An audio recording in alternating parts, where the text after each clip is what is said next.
In a forgotten corner of New Mexico, a broken cowboy spent his last dollar on a crippled horse. The townsfolk laughed until the mayor dragged him into the canyons, where buried gold and a century of lies waited. What began as pity turned into the greatest reckoning Silver Creek had ever faced, and the truth would cost more than anyone was ready to pay. The wind came off the desert carrying dust and the faint, metallic tang of old rain that never quite made it to the ground. Samuel Reed stood on the porch of his sagging cabin and watched it move across the flats like a ghost looking for a door. The boards under his boots had a long memory. They creaked where his late wife once paused to lift a kettle, where his son, small and laughing, had chased moths in the lamplight. The laugh was long gone. The moths kept their secrets. Silver Creek, New Mexico, wasn't much more than a bend in the two-lane and a handful of buildings huddled against the heat. A church with sun-faded paint. A diner that smelled like coffee and griddle grease from 50 yards out.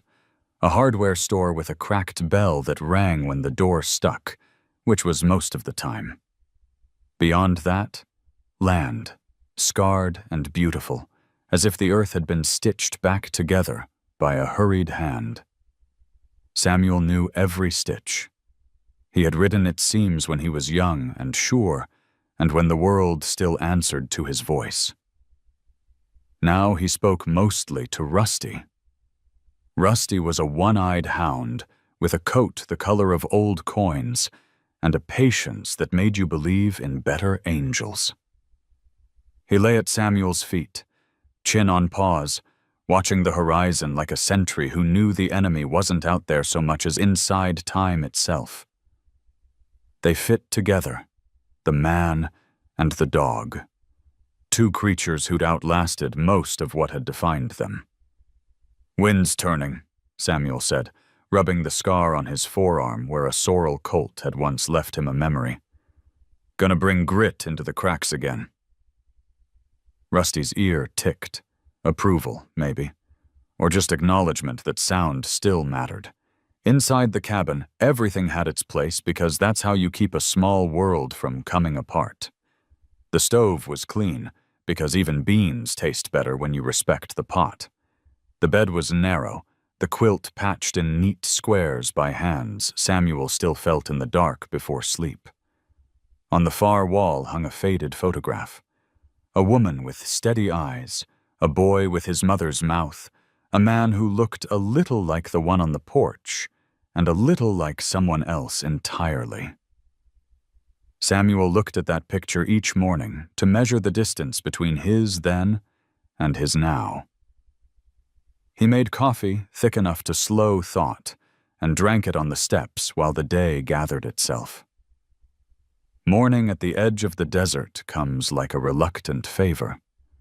Light doesn't flood so much as seep, the color of pewter and old bone, until, all at once, the mesas catch fire and the sky remembers it knows how to be blue.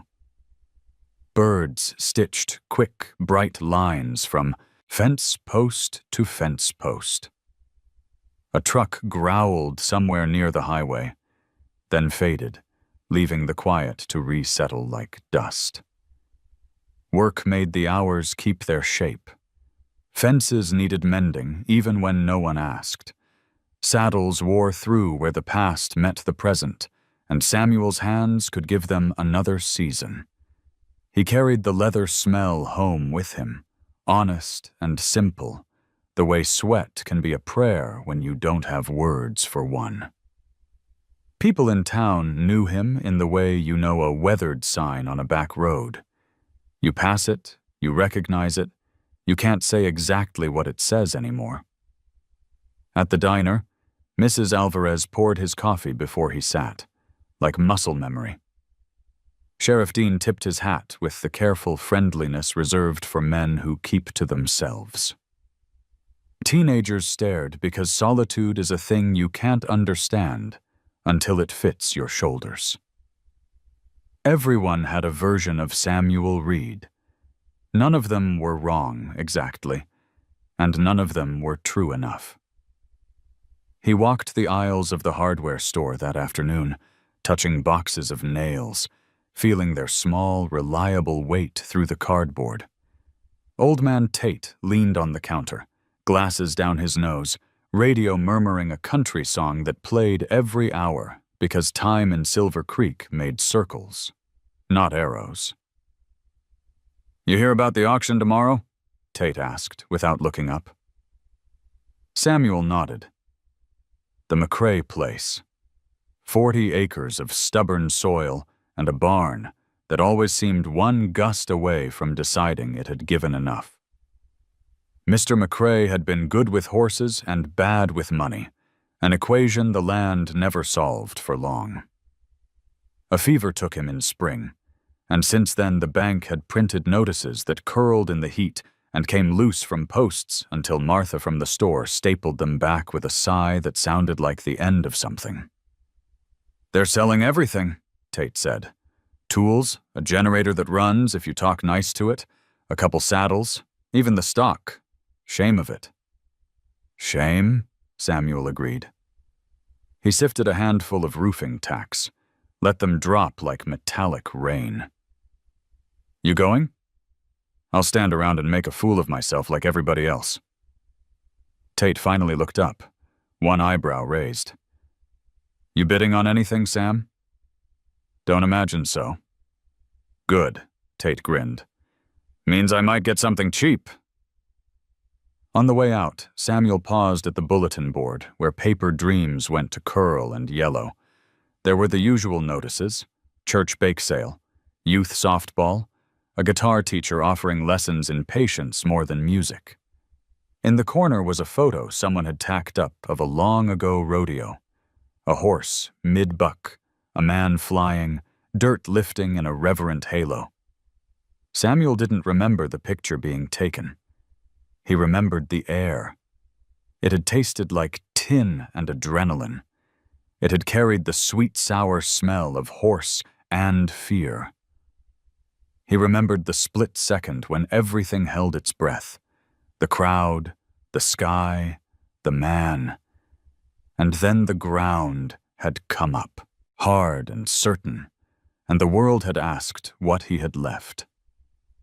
He walked home slowly, letting the heat press its hand to the small of his back. Along the ditch, cottonwoods shook their leaves like coins in a loose pocket. The creek that named the town ran thin in August. It sang quietly to itself in a language of stones. Rusty trotted ahead, and then back again, practicing the art of staying near without getting underfoot. At the fence line, a jackrabbit exploded from stillness, and Rusty gave a half-hearted chase for the memory of it. In the yard, Samuel tightened a hinge on the lean-to where he kept leather scraps and the tools whose handles remembered the shape of his grip. He traced the edge of a half-finished saddle seat, oak-tanned, solid, then set it aside. The day didn't ask for finishing. It asked for steady. Late light made the desert honest. It flattened pretense, pulled long shadows out of everything, and laid them down where you could see them. Samuel brewed a second pot of coffee, then changed his mind and left it to cool. On the porch, he rolled a cigarette he might not smoke and listened to the land say its quiet piece. Coyotes tuned up somewhere beyond the ridge. A pickup door slammed. Far to the south, thunder muttered to itself as if working out an old grievance. When the first star showed, small and brave, he went inside and lifted the picture off the wall. He didn't do it every night. He did it when the day left him with more questions than answers, which was more often than he admitted. The glass caught the lamplight, and his face ghosted over the three of them, past and present layering like thin vellum. "I'm still here," he told them, a promise and a confession. He set the frame back in its space, precise as a ritual, and checked the latch on the door out of habit, not fear. Rusty circled twice and chose a place under the window where he could watch the moon write slow letters across the floor. Samuel lay down and counted boards instead of sheep, because numbers that led nowhere comforted him more than one's pretending to arrive someplace. Sleep, when it came, was the kind that kept one eye open. He dreamed of hooves, not the thunder of a herd, not the bright clatter of a parade day, but a deliberate, uneven rhythm. Tap, drag, tap, drag, that felt like a message or a memory. In the dream, dust rose in a thin column, as if the earth were exhaling one long-held breath. The column bent toward him like a person trying to be heard over the hush. He woke before dawn, the air cool on his face, the sheet twisted. Rusty lifted his head and whuffed softly, the way dogs talk in their sleep. Outside, the world was the color of old pewter again, the kind of morning that made you itch to move, even if you didn't know where to put your feet. Coffee. Water for Rusty. A glance to the east, where the sky was tying on its bandana of light. Samuel shrugged into his denim shirt and brushed the dust from his hat with a palm as calloused as the land. He stepped out onto the porch and stood very still. Some mornings are just mornings. Others feel like a door standing slightly open. Down along the fence, something shifted. Not the wind, not a rabbit or a coyote or the slow wander of a stray cow. Something taller, patient, as if the night had decided to leave behind a question mark. Samuel squinted through the gray. A shape took shape. Narrow-hipped, long-necked, a silhouette written in old stories. A horse stood beyond his gate, ribs faint under hide, one front leg set carefully as if the ground might bruise it. The animal lifted its head and breathed in his direction, slow and thoughtful, as if scent could be a kind of introduction. "Morning," Samuel said to the stranger, voice low so as not to startle whatever chance had sent here. The horse didn't spook. Its ears flicked, one toward him, one toward the highway, and then it looked past him, over the cabin, toward the red backs of the mesas, waiting to catch the first light. Rusty came to stand beside Samuel, shoulder warm against his shin. The dog didn't growl. He tilted his one good eye as if studying a visitor who might be kin. "Lost?" Samuel asked, because it's good manners to ask the obvious before you start guessing at fate. The horse shifted weight, that careful foreleg easing and setting again, as if answering yes, no, yes.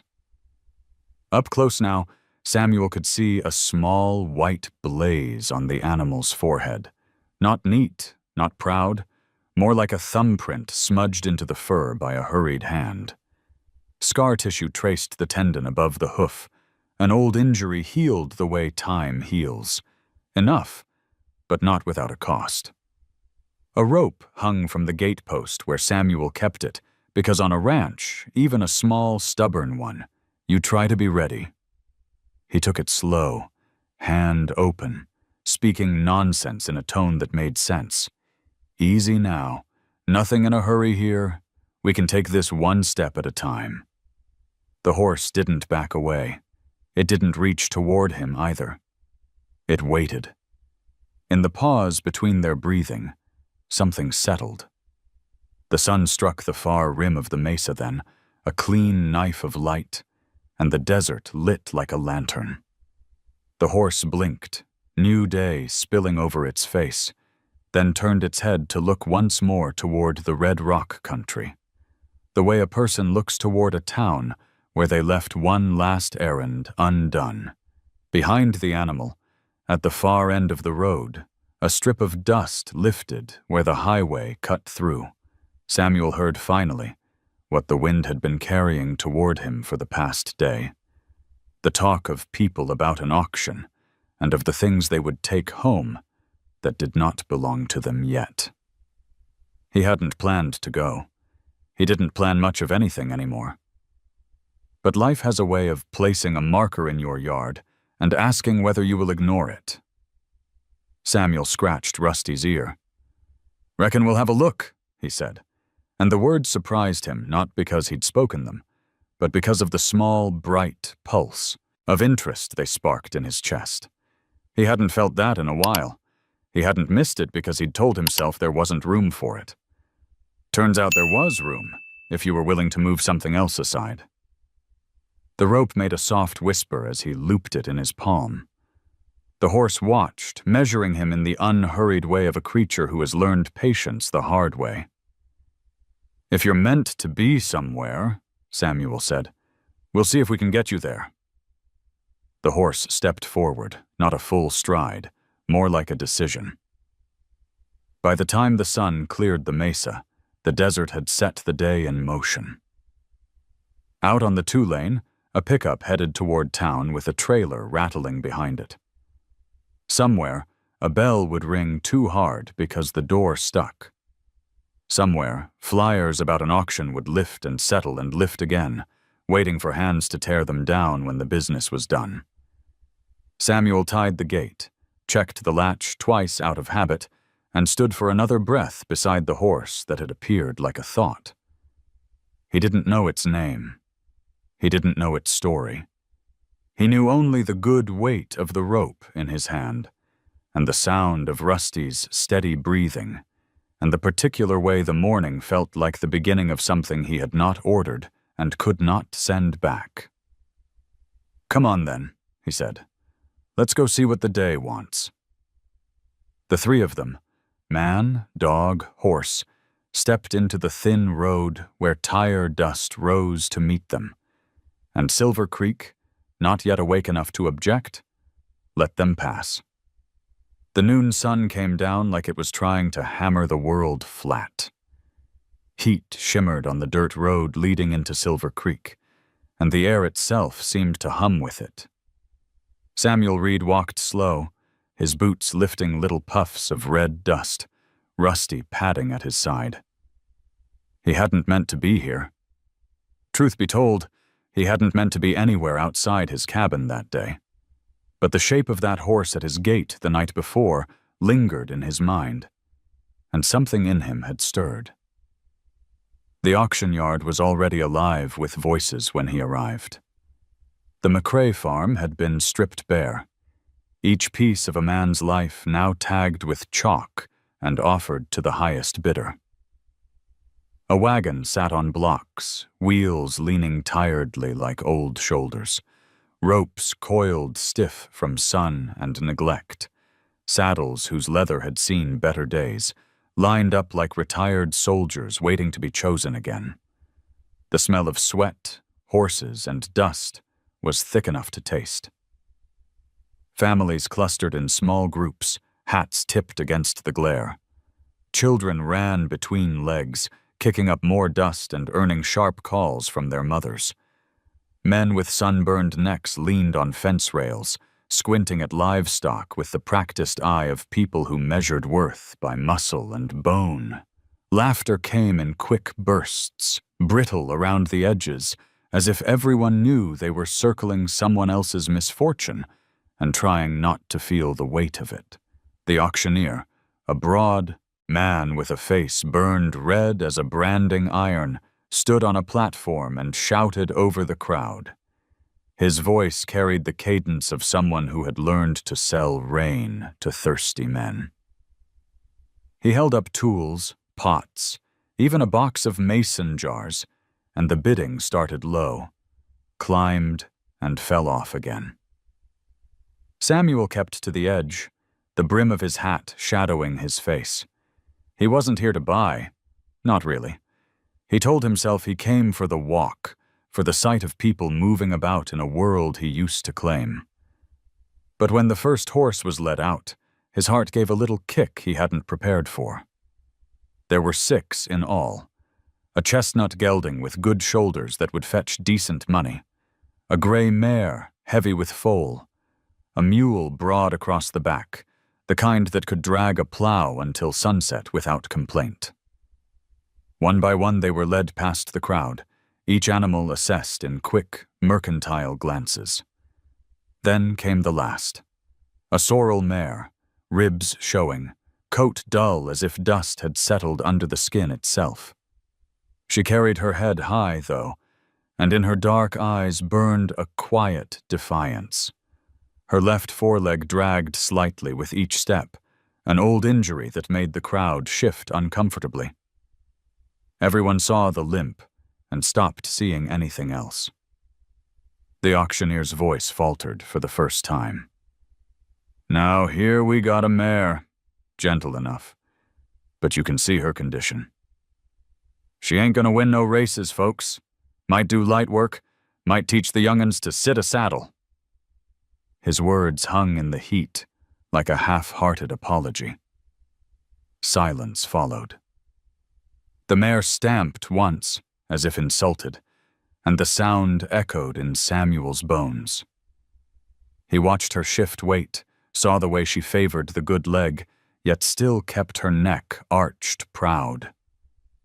There was history in that posture, not just pain, memory. 50 cents, the auctioneer called. Do I hear 50 cents?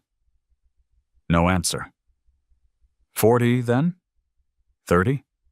He laughed awkwardly, wiping sweat from his brow. Surely somebody's got a use for her. But the crowd looked away. Children tugged at skirts. Men scuffed boots in dust, pretending to study the horizon. No one wanted to claim weakness in horseflesh. Samuel's throat tightened. He could hear Rusty panting at his feet, the steady rasp of a dog who had been dismissed once himself, but had endured. He remembered the way the horse had appeared at his gate, steady in the gray dawn, as if she had chosen him already. $1. The words came out louder than he meant. The crowd turned, startled. Conversations hushed. Samuel felt all those eyes on him, weighing his foolishness. The auctioneer blinked, then grinned like a man who'd been handed reprieve. "Well now, we've got a bid." $1. Do I hear 125? Nothing. Going once, going twice. The gavel cracked against wood. Sold to Mr. Reed for $1. The laughter that followed wasn't cruel so much as uneasy. People shook their heads, muttered about waste, a man spending his last. Coin on a lame horse was a story they would carry back to their supper tables. Samuel ignored them. He stepped forward slow, hand open, hat tilted back. The mare's ears flicked toward him, then away. She breathed out once, a sound low and almost human. When he touched her neck, the tension in her body eased, just a fraction, and she leaned into his palm like someone remembering trust. "What's her name?" Martha, the storekeeper, had appeared beside him, her apron dusted with flour. She had known Samuel longer than most, had seen him when his family was still alive, and when the world had collapsed into silence after. "Don't know yet," Samuel said. Martha studied him, her expression soft but worried. "You sure about this?" Another mouth to feed. Sam. He kept stroking the mare's neck, feeling the warmth under her battered coat. Sometimes a man don't know what he needs until it's standing right in front of him. Martha's eyes glistened for just a moment before she turned away, pretending to scold a boy running past. Samuel led the mare through the crowd. Heads turned, whispers followed. Rusty trotted faithfully beside them, tail low but steady. Together they made a strange procession, a weathered man, a battered horse, and a dog that had seen too much. The walk back to his cabin took longer than usual. The mare limped but kept pace, her ears twitching toward sounds only she seemed to notice. The road shimmered in heat, and behind them the auction yard dissolved into dust and distant voices. By the time the cabin came into view, the sun was sliding west. Shadows stretched long across the yard. Samuel opened the gate to the small corral he'd mended a dozen times over the years. The posts leaned, the rails groaned, but it would hold. He slipped the rope free and stepped back. The mare turned, fixing him with those dark eyes again, and for a heartbeat Samuel felt something pass between them. Not gratitude, not fear, something older, as if she carried a story he had yet to hear. "Grace," he said softly, the name choosing itself. The mare flicked her tail and lowered her head to the hay, as if she'd been waiting all along. Samuel leaned on the fence, watching the evening settle around them. The world still held its sorrows, but for the first time in years, it also held a question. What if there was more left for him than silence? Rusty nudged his hand, demanding attention. Samuel scratched the dog's ears, eyes never leaving Grace. In the fading light, the mare shifted and stamped once, her gaze drifting east toward the red canyons. The gesture was small, almost nothing, but Samuel felt the weight of it in his bones. Night in Silver Creek carried a silence that wasn't quite silence at all. Crickets stitched the dark with their steady rhythm. Coyotes tuned in from far hills, and every now and then the boards of Samuel Reed's cabin let out a weary sigh. He sat on his porch with Rusty curled at his feet, the lantern glow spilling a circle that barely pushed back the shadows. Out in the corral, the new mare moved restlessly, her uneven hoofbeats tapping out a pattern that set Samuel's teeth on edge.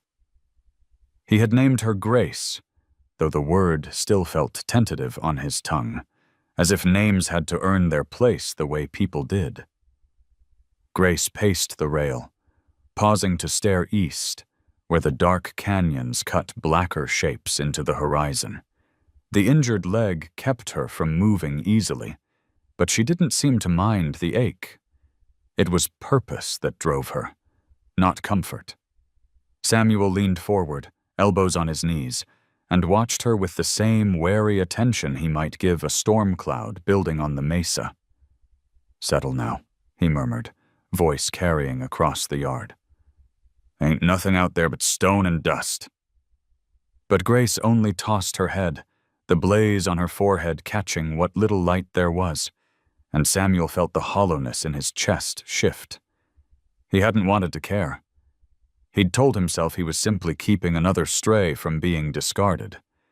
Yet something about the horse unsettled him, the way her eyes didn't just look at things. They weighed them, as if she carried knowledge older than his own scars. The night grew colder. Samuel lit his pipe, the smell of tobacco drifting sharp and sweet, and Rusty let out a low growl, the dog's single eye fixed on the corral. Grace had stopped pacing. She stood still, ears pricked, body tense, staring east, as if waiting for a signal no human could hear. The hair on Samuel's arms rose. He tamped the pipe out and stood, hand hovering near the old rifle propped against the doorframe. Nothing moved beyond the fence, but wind stirring the cottonwoods. By morning, Grace was still at it. Samuel woke to find her standing at the far edge of the corral, head high, ears angled toward the canyons. She hadn't touched the hay he left, and her sides heaved as though she had traveled miles in her mind. Rusty whined when Samuel stepped outside, circling the mare's gaze but never daring to bark. Samuel rubbed the sleep from his eyes and studied the animal in the pale light. "Stubborn fool," he muttered, though the words carried more admiration than frustration. "If I didn't know better, I'd say you're waiting on me." He poured coffee, the kind that bit at the tongue and carried the cup to the fence. Grace turned toward him then, and for the first time since he brought her home, he saw something soften in her stance. She limped over, slow but deliberate, and pressed her muzzle against the rough wood. Samuel reached a hand across and touched her cheek, the fur coarse beneath his fingers. She leaned into it, eyes closing for a heartbeat, then pulled away with a sharp snort as if to remind him this was no surrender, only an agreement. The day wore on with odd interruptions. Whenever Samuel turned his back, Grace stamped or tossed her head until he returned his gaze to her. At noon, while repairing a hinge, he caught sight of her circling the corral, moving in tighter and tighter loops until she stopped and pawed at the dirt. He walked over to check, finding nothing but dry soil and a few stones, yet Grace seemed unsatisfied. She blew hard through her nostrils and swung her head east again. Neighbors stopped by that afternoon, word of his purchase traveling faster than a prairie fire. Old men shook their heads, offering sympathy disguised as jokes. "$1's a fair price for bones," one said. Children pressed their faces to the fence, pointing at Grace and giggling. Martha from the store brought bread wrapped in a towel and gave him the look of someone who wanted to argue, but knew it would do no good. "She's not just lame, Sam," Martha said softly, as they stood by the gate. "She's haunted." "You can see it in her eyes," Samuel didn't answer.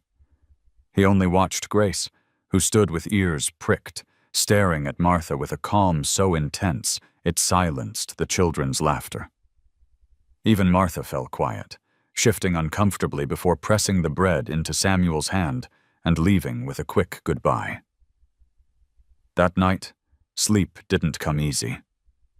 Samuel lay listening to Grace's uneven steps in the corral, the scrape of hoof against dirt, the occasional restless whinny that cut through the dark. Rusty climbed onto the bed, something he rarely did anymore, and pressed close as if bracing against a storm. Samuel stared at the ceiling, the memory of Grace's eyes burning in his mind. They weren't the eyes of an animal resigned to weakness. They were the eyes of something waiting for the right moment. Toward dawn, he drifted into uneasy dreams. He saw canyons flooded with gold light, rocks carved with symbols he didn't understand, and the sound of hooves echoing like a drumbeat calling him forward. When he woke, sweat dampened his shirt, and Rusty was pacing the room, nails clicking on the wood floor. Outside, Grace stood at the gate, her body taut with expectation. She bobbed her head once, sharp and certain. Samuel set down his cup of cold coffee, heart thudding in his chest. He had lived 60 years by trusting instincts sharpened on battlefields and backcountry trails. And every bone in his body told him this horse was asking for more than hay or shelter. She was asking to be followed. He stepped onto the porch, boots crunching in the dirt. Grace pawed the ground, her breath rising in clouds against the morning chill. Rusty whined low in his throat, sensing the shift in the air. Samuel tightened his belt, reached for his hat, and muttered to himself, "You're a damn fool, Reed." But he opened the gate anyway. Grace moved forward, not away from him, but past him, toward the narrow trail that wound into the red country. She limped, yes, but with purpose, each step a declaration. Samuel fell in behind her, Rusty at his heels, and together they left the cabin behind. The first rays of sun caught the mesa tops, painting them in fire, and Samuel realized his quiet life had tilted. The horse he had bought for $1 was no burden. She was a compass.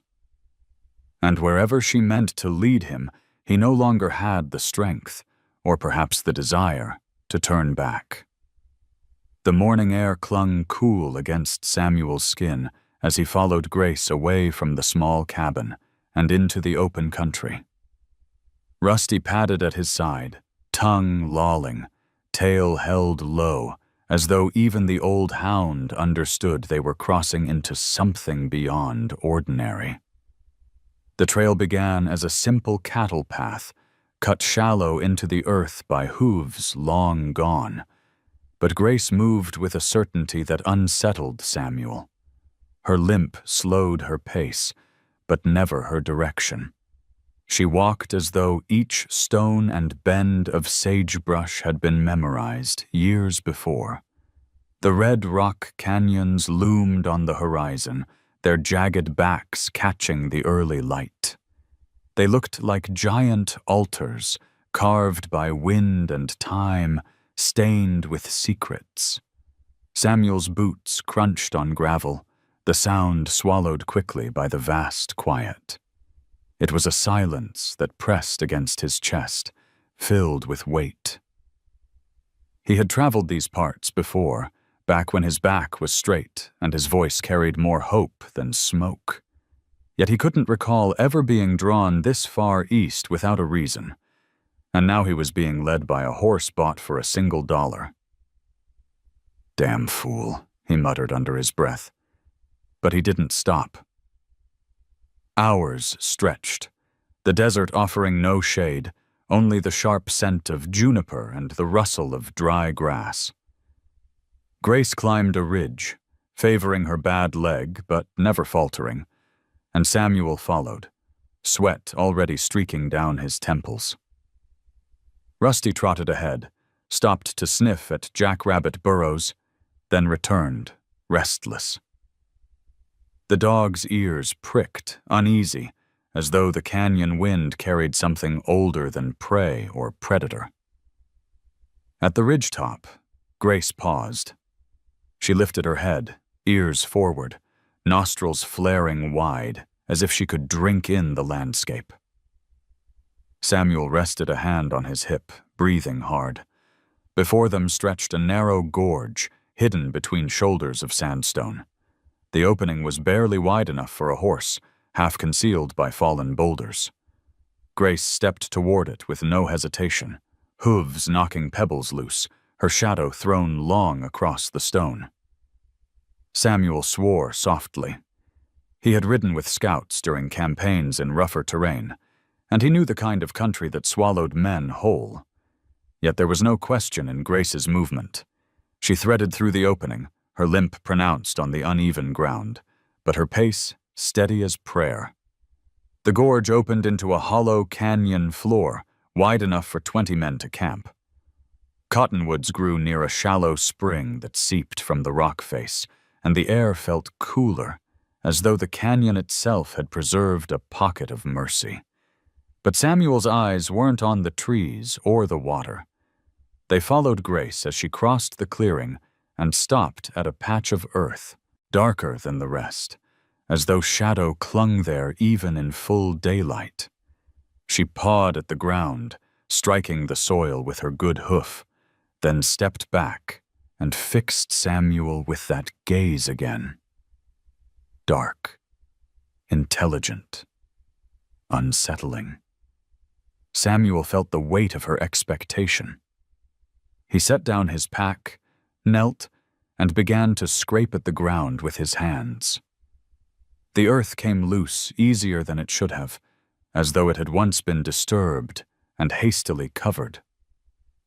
Stones shifted, dirt gave way, and his fingers struck something solid. Metal. His breath hitched. He dug faster, pulling away clumps of soil until the outline of a box emerged. A strong box. Iron-banded, scarred by time, but intact. The lock was rusted through, brittle as bone.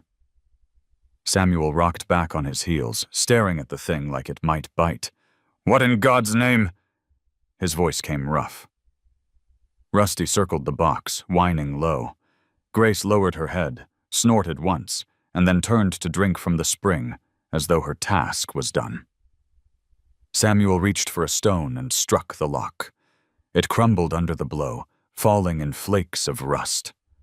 The lid lifted with a groan, and the canyon filled with a glint that made Samuel's heart pound. Gold coins, stacked in neat rolls, their surfaces catching fire from the sun overhead. He froze, unable to move or breathe. The fortune inside the box was more than he had seen in his entire lifetime, more than his father's land had ever yielded, more than any honest man could hold without it changing him. His calloused fingers touched a coin, cold and heavy, stamped with dates from decades past. But it wasn't only coins. Nestled among the stacks was a book, its leather cover cracked, pages yellowed with age. Samuel lifted it carefully, brushing away dirt. The writing inside was cramped but legible, entries made in a steady hand. He read a few lines and felt his stomach twist. References to bank shipments, ambushes, names he recognized from the stories whispered around Silver Creek about robberies no one had ever solved. The canyon seemed to lean closer, listening. The wind died. Samuel closed the book and shoved it back into the box. His pulse hammered in his ears. He looked to Grace, who drank calmly from the spring as though nothing extraordinary had happened. The mare lifted her head, water dripping from her muzzle, and met his eyes. There was no accident in her leading him here. He felt it in his marrow. She had known. Somehow, she had carried this secret for years. Maybe for generations, waiting for someone to follow. Samuel stood slowly, dirt caked under his nails, sweat drying cold against his back. He wanted to believe he was free to walk away, to bury the box again and let the canyon keep its silence. But Grace pawed the earth once more, snorting impatiently, and Samuel understood the truth. The discovery was not a gift. It was a burden. Rusty barked once, sharp and anxious, the sound bouncing off the canyon walls. Samuel flinched. He thought of the townspeople, of their hunger for stories, and their sharper hunger for wealth. He thought of Richard Blackwell, banker and politician, whose family name had always clung to rumors. "Lord help me," Samuel whispered. He heaved the strongbox from the hole, muscles straining. It was heavier than it looked, the kind of weight that would mark a man forever. He closed the lid, tied it with rope from his pack, and lifted it onto his shoulder. Grace watched, ears flicking back and forth. Rusty growled at the shadows, as though already aware that secrets once unearthed had a way of drawing predators. The three of them made their way back through the narrow gorge, Samuel staggering under the load, Grace limping steadily ahead, Rusty circling protectively. The sky above had shifted to a harder blue, and the air smelled sharper, like iron before a storm. When they reached the ridge, Samuel turned for one last look at the canyon. The cottonwoods swayed as if whispering, and he could almost hear words in the leaves. Nothing stays buried forever. By the time they reached the cabin again, the sun was low, shadows stretching across the yard. Samuel set the box on his rough-hewn table beside the worn Bible that had belonged to his father.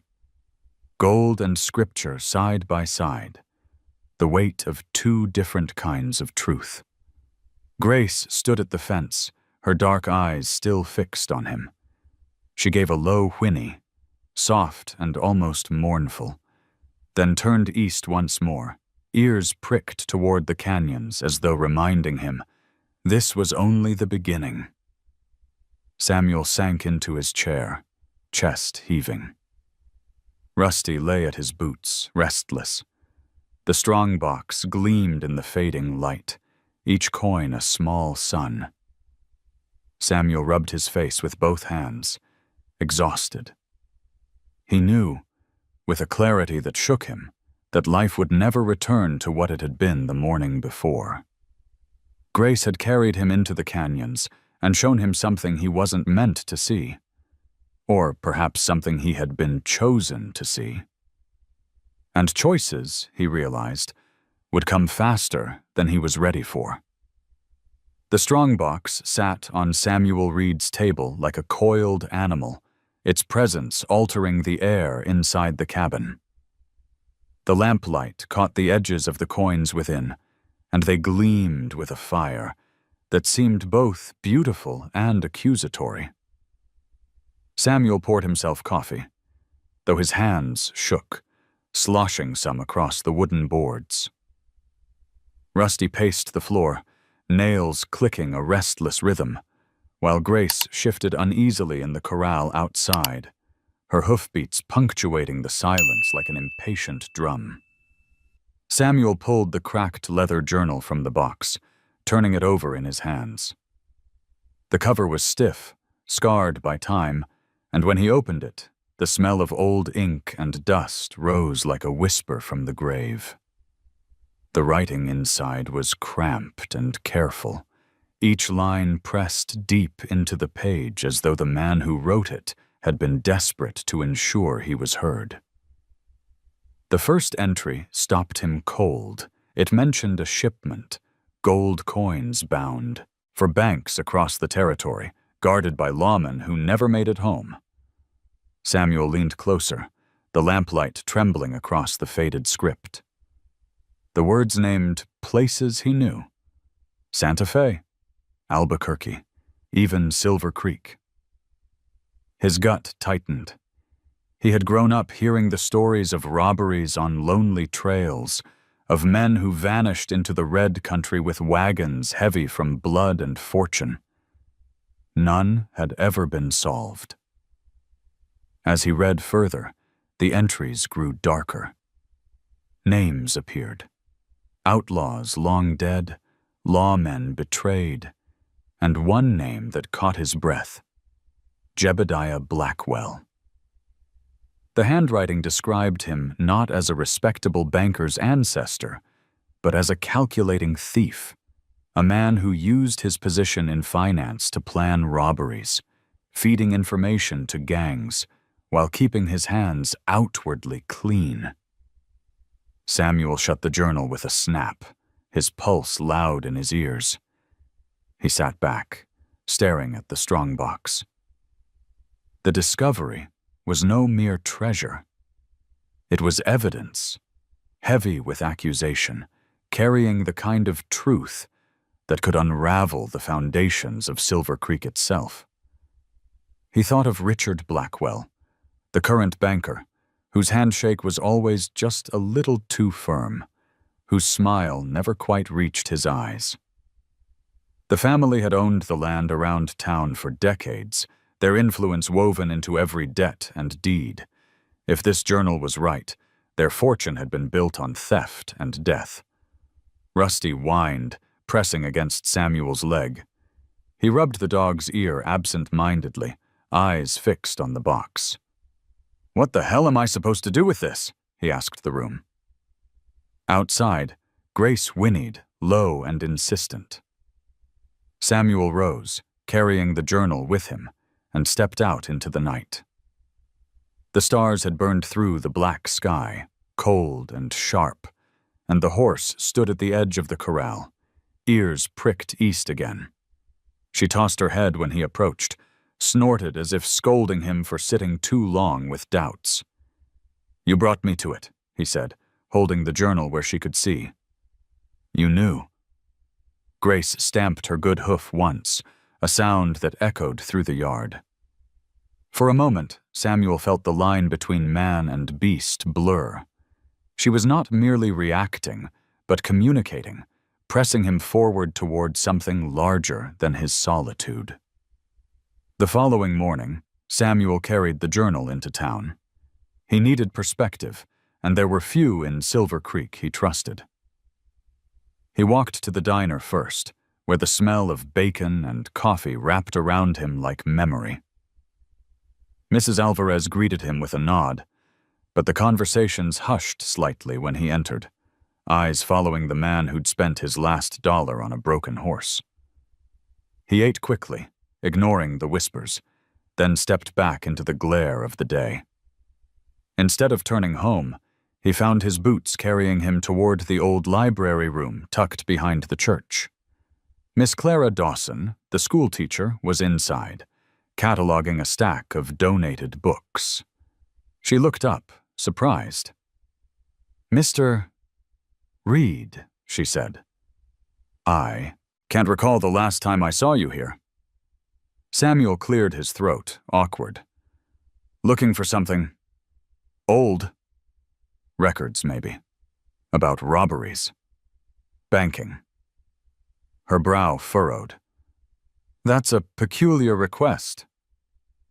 "Any reason?" He hesitated, fingers tightening on the journal inside his coat. Clara was known for her honesty, for standing up to men twice her size during town meetings.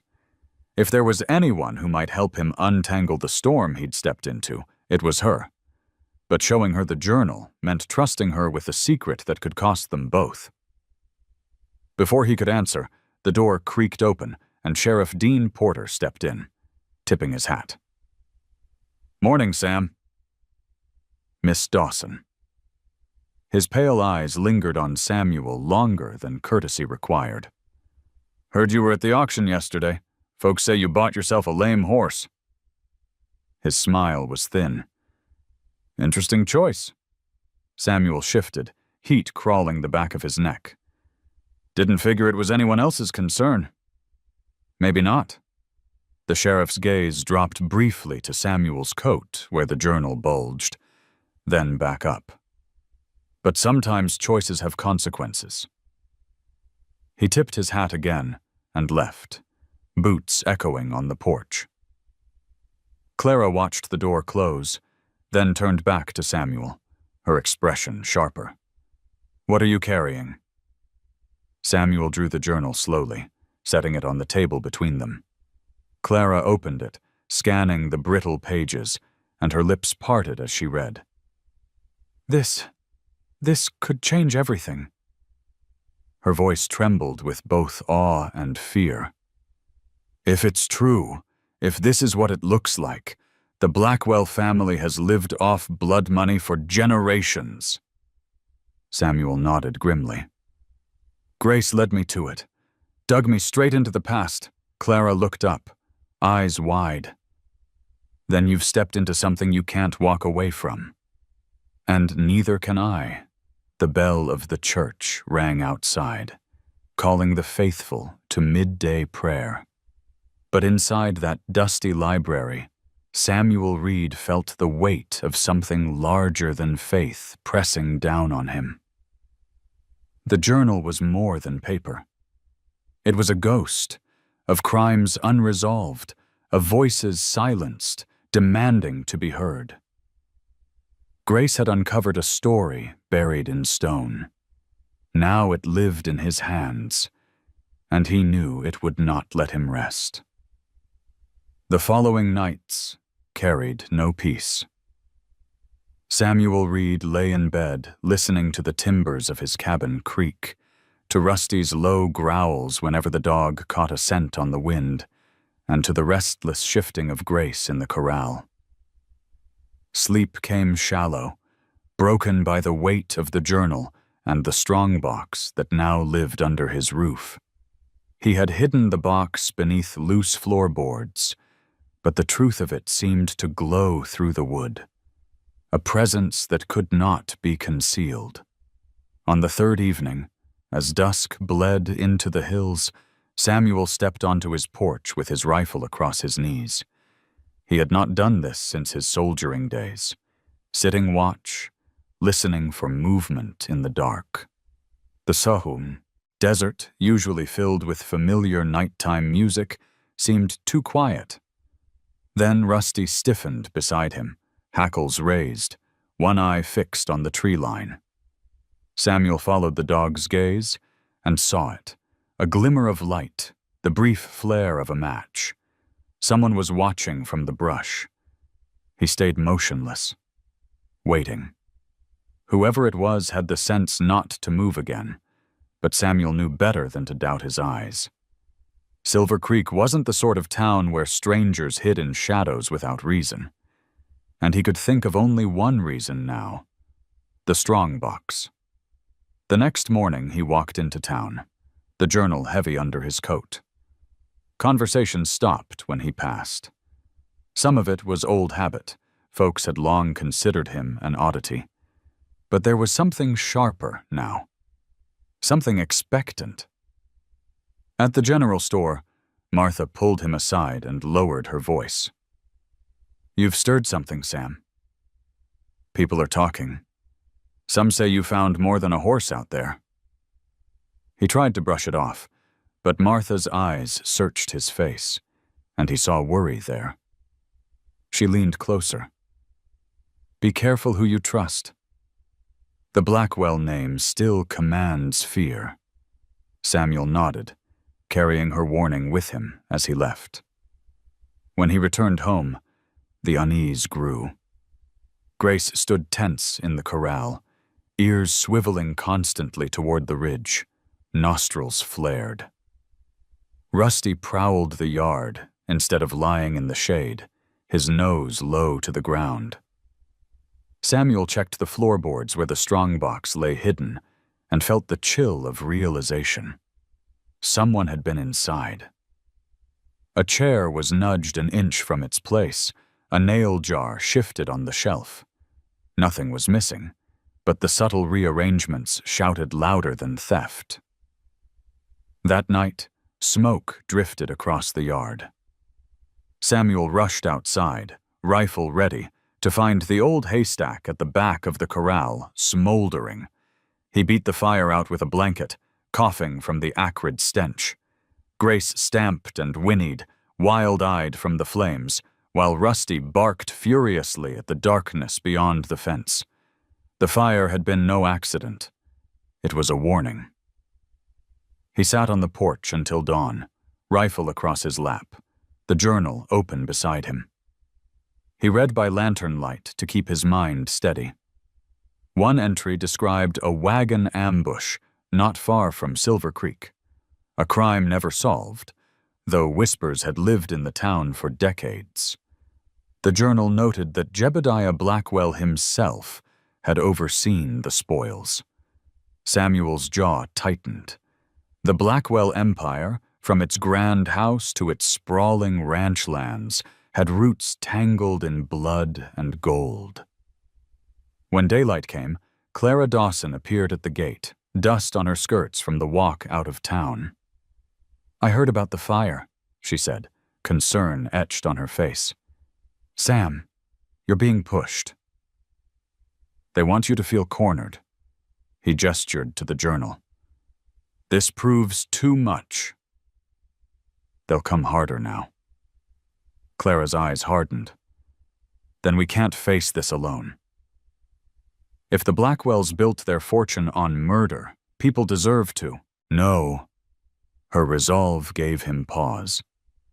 Samuel had carried his burdens alone for so long that the idea of sharing one felt foreign. But Clara's gaze was steady, as unwavering as Grace's when she pointed him toward the canyon. Against his instincts, Samuel felt a flicker of trust. That evening, he took a long walk along the ridge, rifle slung, Rusty at his heel. In the fading light, he found tracks, hoof prints that did not belong to Grace. Fresh. Too fresh. Someone had been close, circling his land. He crouched, fingers brushing the print, and his stomach clenched. Whoever watched him was no drifter passing through. They were deliberate, patient, and skilled. He rose slowly, eyes scanning the horizon. Beyond the ridge, the Blackwell Ranch stretched like a kingdom, its fences straight, its herds fat, its barns painted new each year. Samuel felt the journal's words burning in his pocket and understood the shape of his enemy more clearly now. As he returned home, the first coyote howls rose, carrying across the valley. Grace stood at the fence, waiting, her eyes catching what little light remained. She shifted her weight and stamped once, as if reminding him the fight had already begun. Samuel lifted the rifle, checked the chamber, and sat again on the porch. The land around him was no longer just wilderness. It was battlefield. And though he had not chosen it, the watching eyes had made certain he could no longer turn away.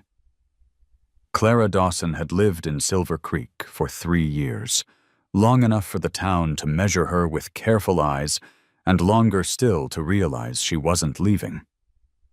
She had arrived with little more than a trunk of books, a weathered fiddle, and a determination that surprised people who thought a woman alone could not last in a place where summers scalded and winters gnawed bone deep. She took the teaching post in the one-room schoolhouse, patched the roof with her own hands, and kept her students fed with cornbread baked from flour she bought on credit, until parents learned to trust her.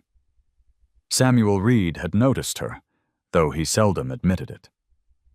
On his rare visits into town, he'd seen her walking with children gathered around like ducklings, or standing on the porch of the school with chalk dust smudged on her skirt. She carried herself with quiet defiance, a woman who had learned early that kindness and strength weren't separate virtues, but threads that held each other together. He had respected her from a distance, content to remain a ghost on the edges of her life.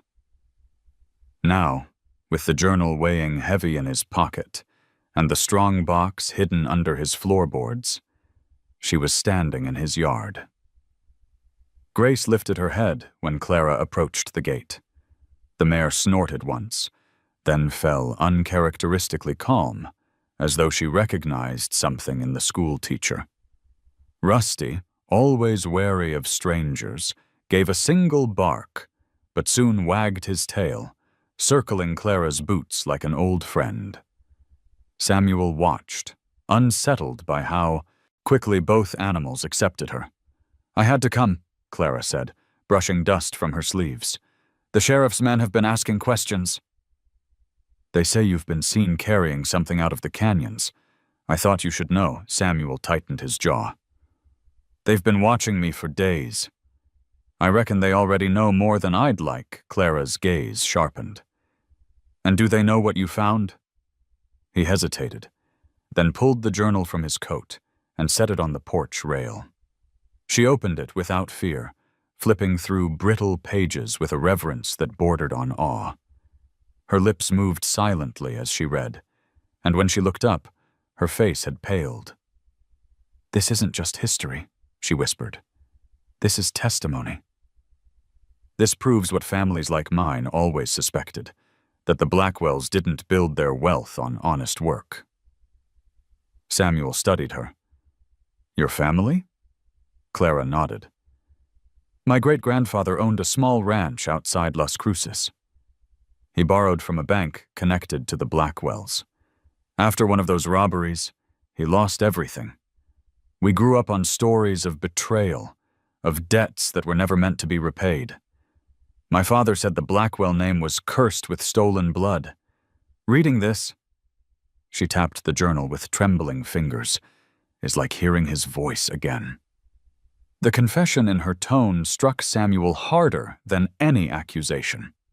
Until now, the journal had been weight and suspicion. In Clara's hands, it became bloodline, memory, a wound still unhealed.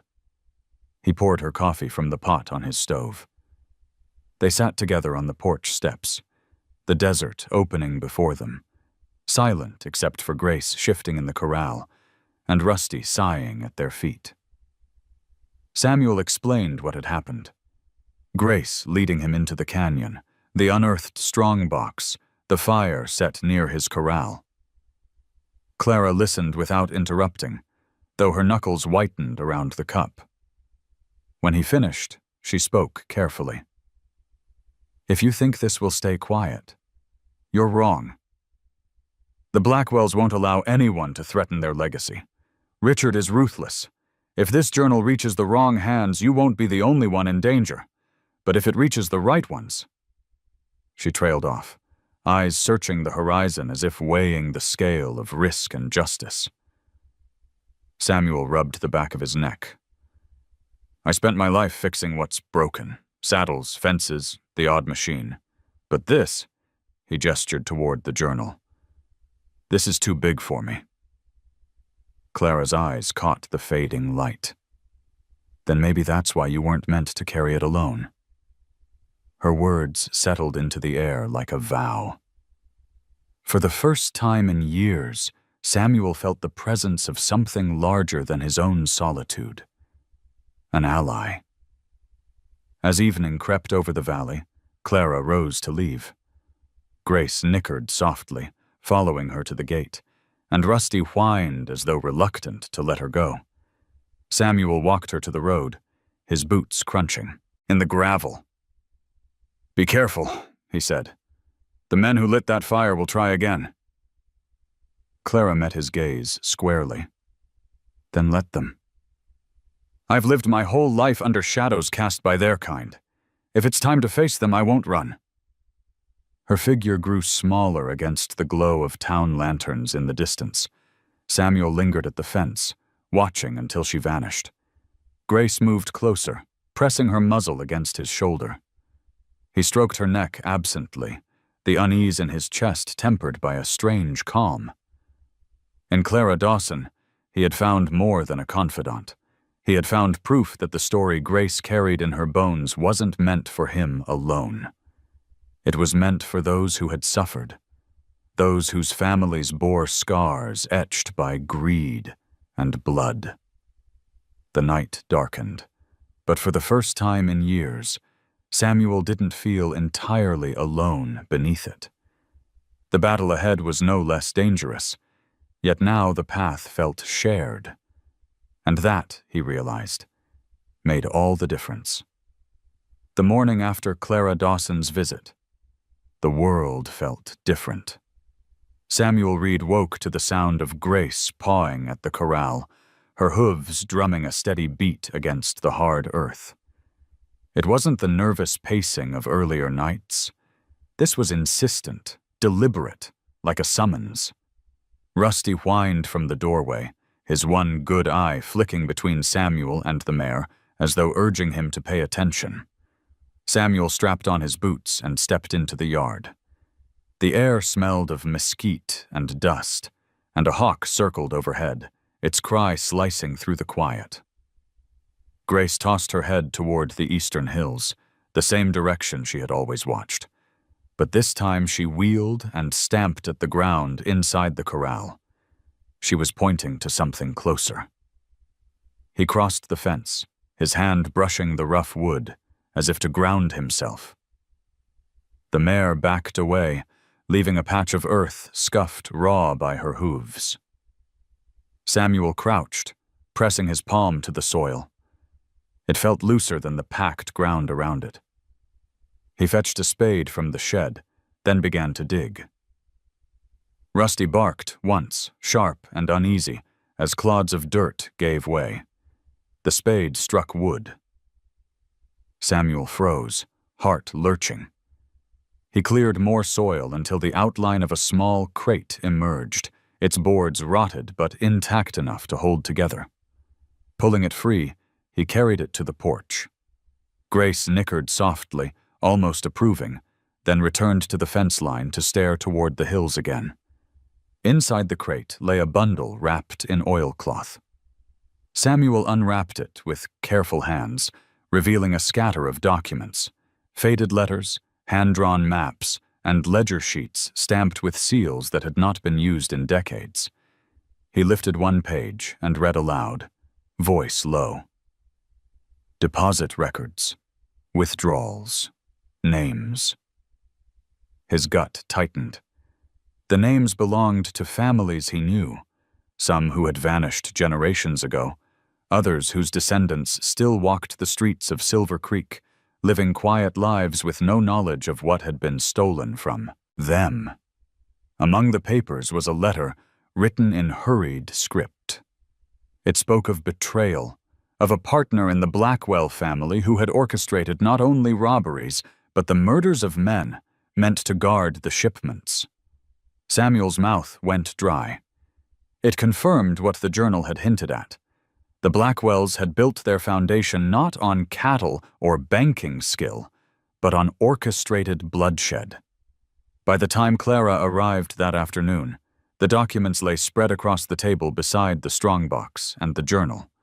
She paused in the doorway, her eyes widening as she took in the evidence. "Lord above," she whispered, "this is enough to bury them." Samuel shook his head grimly. "Or enough to bury us." Clara crossed the room, lifting a ledger page. "Look at this. Widow's Pension Fund, orphanage construction, farm loans. These weren't just numbers, Sam. These were lives. Whole families stripped bare. If this comes to light, it won't just tarnish Richard Blackwell's name. It will turn Silver Creek inside out." Her words carried the weight of truth. Samuel knew the town leaned on the Blackwells' influence, for good or ill. Their ranch employed dozens. Their bank held nearly every deed. To expose them meant shaking the ground beneath every man, woman, and child in the territory. Rusty growled suddenly, ears pricked toward the ridge. Samuel rose and scanned the horizon. A rider moved along the skyline, silhouetted against the sun, too far to identify but close enough to remind him he was being watched. Clara stiffened at his side. "They know you found something," she said, "and they'll come looking." That night, Samuel locked the documents in a trunk beneath the floorboards, setting the journal atop them. He sat long into the hours with his rifle laid across his knees, lantern dimmed low. The silence outside was thick, broken only by Grace shifting in the corral and Rusty's occasional growl. His mind returned again and again to the names on those ledger pages. Faces rose with them. Men he had drunk with. Women he had seen laugh at Sunday socials. Children whose eyes carried echoes of those long dead. Their families had been living beneath lies for decades. Sleep eventually claimed him, but with it came dreams. He saw Grace limping across endless desert, leading him from one hidden grave to another. Each time she stamped the ground, gold spilled upward like water, and with it rose voices, pleading, angry, demanding justice. He woke slick with sweat, the image of Clara's pale face hovering in his mind. The following day, Clara returned with a determination sharper than before. "We can't keep this locked away, Sam. These aren't just secrets. They're chains. People deserve to know Samuel studied her, the weight of years pressing on his shoulders. You put this out there, and the Blackwells won't just fight with lawyers or ledgers. They'll fight with guns." "Then let them," she said, her chin lifting. "For too long, people like them have thrived on fear." It's time someone pushed back. Grace stamped her hoof outside, as if seconding the claim. Rusty barked once, then settled at Clara's feet. Samuel sighed, rubbing his temples. He knew the road Clara spoke of had no return, but watching her, steady as a pillar in the fading light, he felt the faint stir of something he thought long buried. Hope. As dusk fell, he packed the documents into his saddlebag, tightening the straps with hands that trembled. Grace stood ready at the gate, eyes fixed eastward. Samuel understood then that the mare was not done with him. The canyon country still held more, and whatever lay ahead, the past would no longer stay buried. By the time Samuel Reed returned to Silver Creek with Clara Dawson at his side, the air in town had shifted.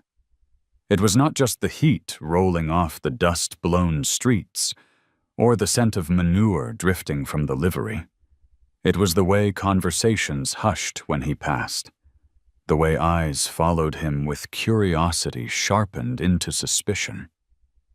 Something about his presence, and the rumors that had begun to swell like summer thunderheads, had unsettled the town. The first sign came at the diner. Samuel pushed open the screen door, Rusty slipping in behind him, and found the room stiff with silence. Men who had been bent over their plates straightened, women set down forks mid-bite, and Mrs. Alvarez's hand froze over the coffee pot. Then the murmur of voices returned, louder than before, as if to cover what had been interrupted. He walked to his usual corner, sat down, and ordered nothing. Clara entered a moment later, her face set in calm resolve, and joined him. Whispers trailed between tables. Samuel caught fragments. That horse, a box, gold. He sipped water from the glass Mrs. Alvarez placed before him and kept his eyes fixed on the wall. Clara leaned forward and whispered, "They've heard enough to be dangerous. The story is out, even if no one knows the truth of it yet." After a tense meal, they stepped into the street. The sheriff stood on the opposite side, hands resting on his belt. His pale eyes studied Samuel with the calm scrutiny of a man weighing odds. He tipped his hat to Clara, but gave Samuel only a curt nod. That alone told Samuel what he needed. Law in Silver Creek had already begun to bend under the weight of the Blackwell name. The division became clearer over the next days. At the general store, Martha Hendress slipped an extra potato into Samuel's sack without charge and muttered, "Keep your head, Sam." Not everyone here's blind, but behind her, another customer muttered loud enough to be heard, "Crazy old soldier chasing ghosts." Two men laughed, their voices harsh, and Samuel felt his jaw tighten. In the saloon, where whiskey blurred more truths than it revealed, talk turned openly hostile. Ranch hands who owed wages to the Blackwell Ranch warned that Reed was stirring. Trouble best left buried. "You think Richard's gonna let some worn-out cowboy tear down his family's name?" one sneered, slamming a fist on the bar. "That fool's asking for an early grave."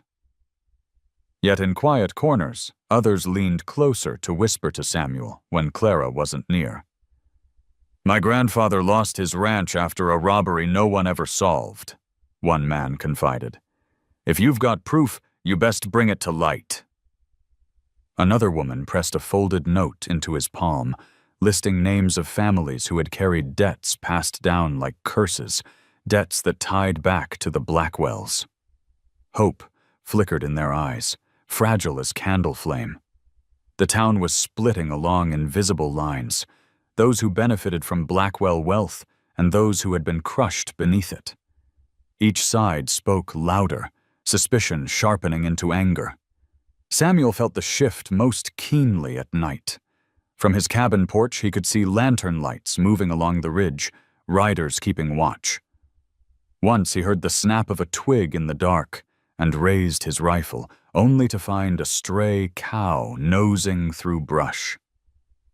Yet the sense of being hunted never left. Grace grew restless, pacing the corral until dawn, ears flicking at sounds too distant for Samuel to hear. Rusty barked into the night often, his voice ragged with warning. Clara urged him not to withdraw. "If you hide, they'll write you off as guilty before you speak," she insisted. So Samuel walked openly through town, shoulders squared, though his heart hammered. People either nodded to him with quiet respect or spat in the dirt as he passed. There was no longer any middle ground, One evening, the schoolhouse bell rang out, calling the townsfolk for a gathering. Clara had arranged it, though Samuel only learned after arriving. Families crowded the benches, their faces lined with suspicion, curiosity, or fear. Clara stood at the front, hands steady on the lectern, and spoke.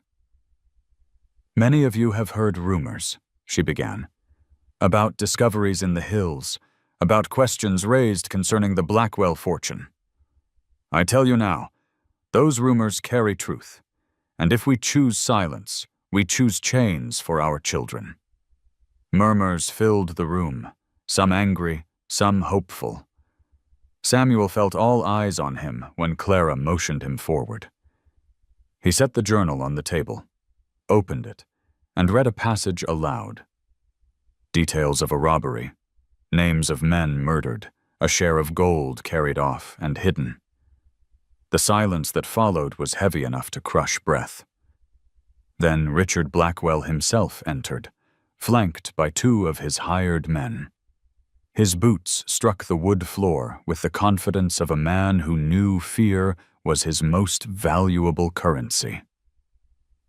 "Enough of this nonsense," he said, voice smooth but edged. "My family built this town. You think I'll let some broken-down ranch hand and a school teacher drag our name through the mud? If you've got accusations, take them to the courts. Otherwise, shut your mouths before you tear this community apart." The crowd shifted uneasily. Some nodded in agreement, unwilling to challenge power. Others looked down, shame flickering in their eyes. Martha stood, arms crossed, and said firmly, "Maybe it's time the truth tore something apart." The room erupted. Shouts rang out, half defending the Blackwells, half demanding justice. The sheriff tried to restore order, but his words were drowned beneath the clash of voices. Samuel closed the journal and stepped back, heart pounding. He saw what Clara had feared. The town itself was cracking open, and once broken, it could never be mended the same way again. As he and Clara left under cover of night, Grace whinnied sharply from the corral, as though echoing the town's turmoil. Samuel looked once more at the lights of Silver Creek, flickering against the dark hills, and knew the division would not heal quietly. The Blackwells had ruled through silence and fear. Now, the silence was gone. The question was whether Silver Creek would survive the noise. The moon over Silver Creek rose pale and swollen, casting long shadows that stretched across the valley like dark fingers. Samuel Reed sat on his porch with the rifle laid across his knees, listening to the stillness. Grace shifted restlessly in the corral, her breath loud in the cool air. Rusty prowled the yard, hackles bristling, every few steps stopping to sniff and growl low in his throat. Samuel had learned long ago to trust the instincts of animals. Tonight, they told him trouble was near. The first sound came just past midnight, the faint crunch of boots on gravel where no one should have been walking. Samuel didn't move. He let the sound come closer, his finger resting lightly against the trigger guard. Rusty's growl deepened, his one eye fixed on the ridge. Grace tossed her head, her hoof striking the fence rail like a warning drum. Then a shadow broke from the tree line. A figure slipped across the yard, crouched low, moving toward the corral. Another followed, then a third, their shapes gliding with the caution of men who thought themselves hunters. Samuel rose silently, his boots making no sound on the porch boards. The rifle came to his shoulder, and his voice rang out sharp across the night. "That's far enough." The figures froze. For a long heartbeat, no one moved. Then one straightened slowly, showing empty hands. "Evening, Reed," the man said, voice low but mocking. "Heard you got yourself something don't belong to you. Thought we'd come help lighten your load. Samuel recognized him now. One of Richard Blackwell's hired hands, a ranch foreman known for his quick temper and quicker fists. The others lingered behind, eyes glinting in the moonlight, hands hovering near the revolvers strapped to their hips. "I've got nothing here for you," Samuel said. His voice was steady, though his heart thudded against his ribs. "Turn around and ride back to where you came from." The foreman chuckled. "Come now, old man. We both know you dug something out of those canyons. You think you can hide it from Richard? From the Blackwell family? Best hand it over before someone gets hurt."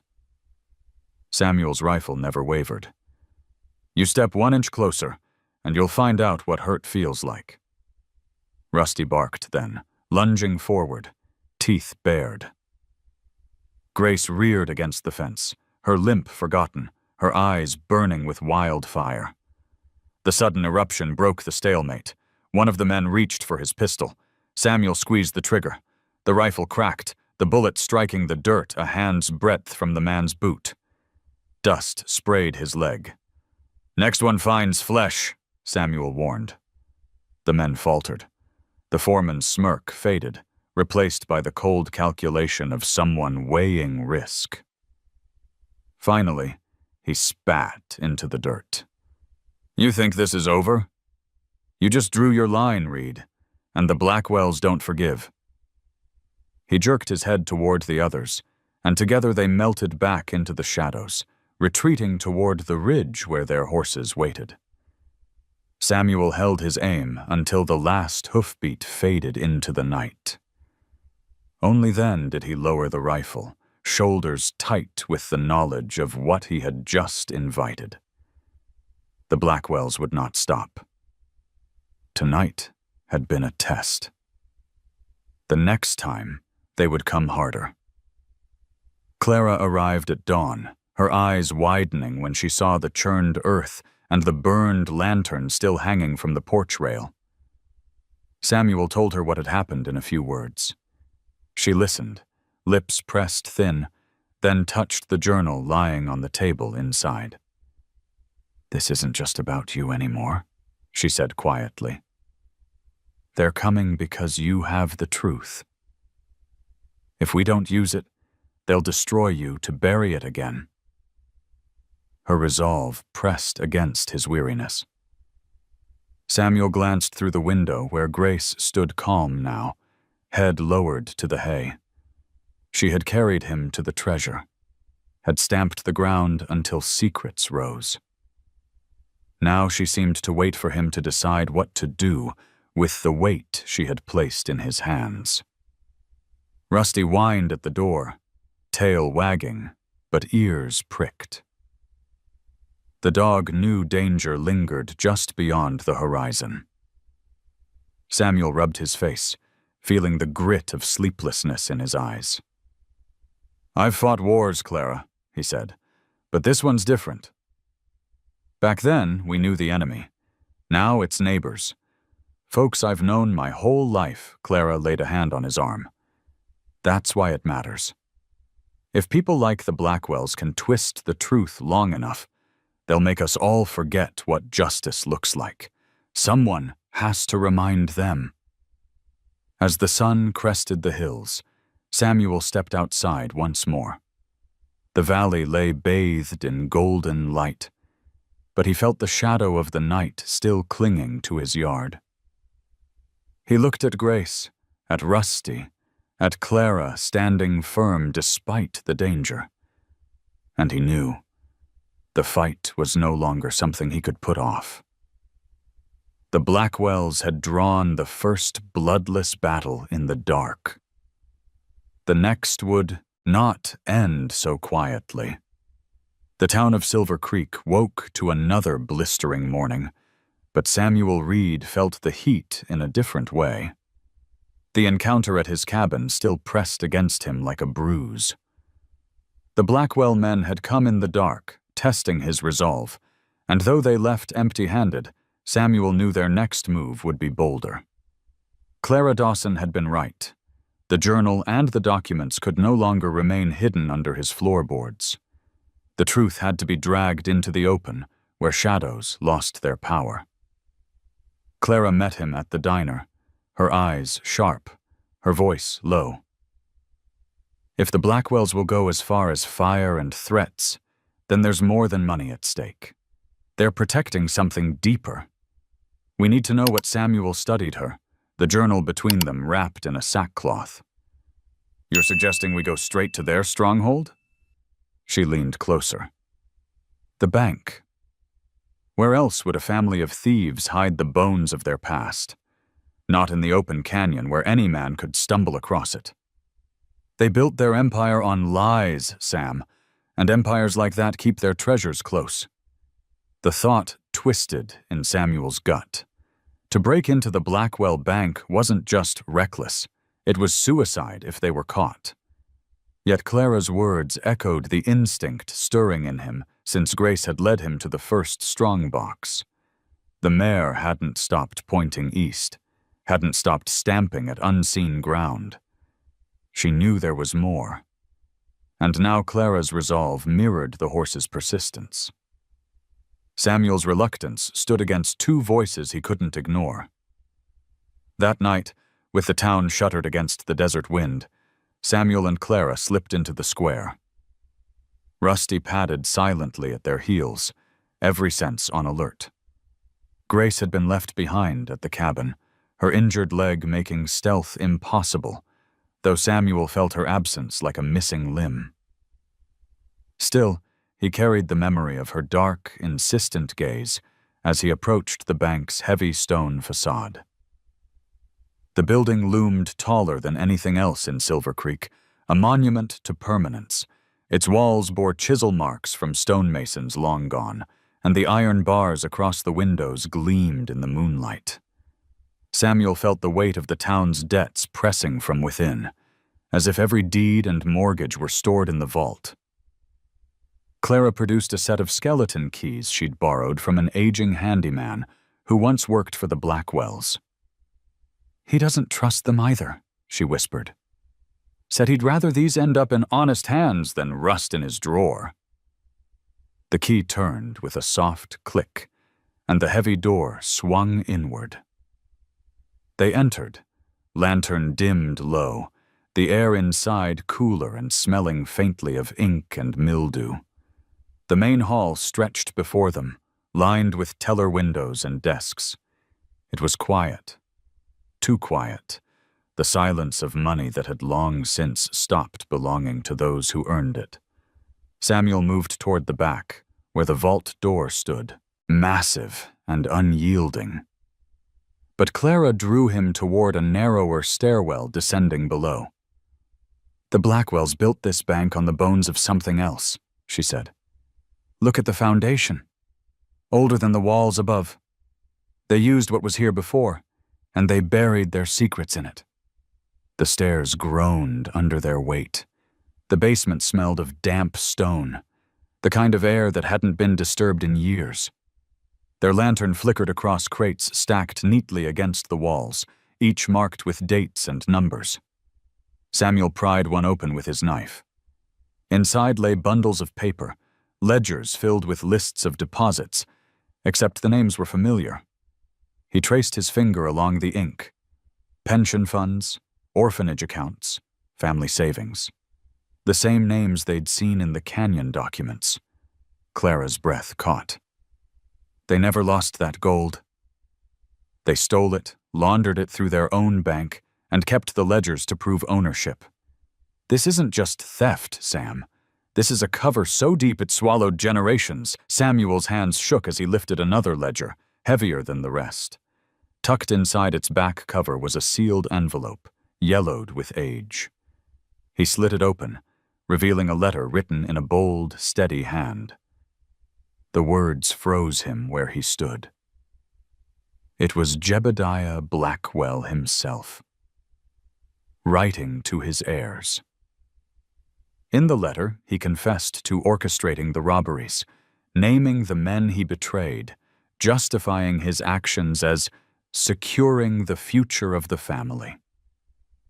He instructed them to guard the truth with their lives, to bury any opposition, and to use fear to cement their legacy. Samuel closed his eyes, rage and sorrow warring in his chest.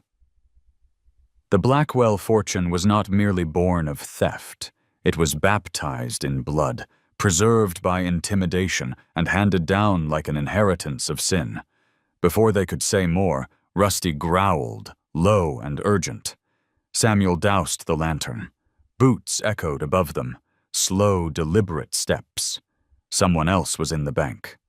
Samuel pressed Clara against the wall, rifle raised, listening as voices drifted down the stairwell. "Reed's been sniffing around," one man said. "Richard thinks he knows too much. If he finds what's down here—" The voice trailed off into curses. Another voice answered, colder. "Then we make sure he doesn't find anything again." The men descended halfway before Rusty barked sharply, his echo bouncing off the stone walls. Samuel fired once into the ceiling, the blast deafening in the confined space. Shouts erupted. Boots retreated. The intruders scrambled back up the stairs, doors slamming above. Clara exhaled, clutching her chest. Samuel lowered the rifle, ears ringing. "We need to get out before they circle back," he said. He stuffed the ledger and the letter into his coat, leaving the crates untouched. They slipped out through the back door into the night, hearts pounding, the town still asleep around them. The letter burned against Samuel's chest, like a brand. Proof of everything. Proof that the Blackwell Empire was nothing but rot and murder dressed in fine clothes. As they reached the edge of town, Grace's whinny carried faintly across the valley, though she was miles away. Samuel turned toward the sound, and for a moment he swore the mare's dark eyes looked back at him through the shadows, urging him onward. They had the truth now, but truth carried weight heavier than gold, and Samuel knew the Blackwells would do anything to silence it. Silver Creek stirred uneasily under the weight of secrets. By day, the streets looked the same. Horses tied to posts outside the saloon, wagons creaking under sacks of flour, children darting after one another in clouds of dust.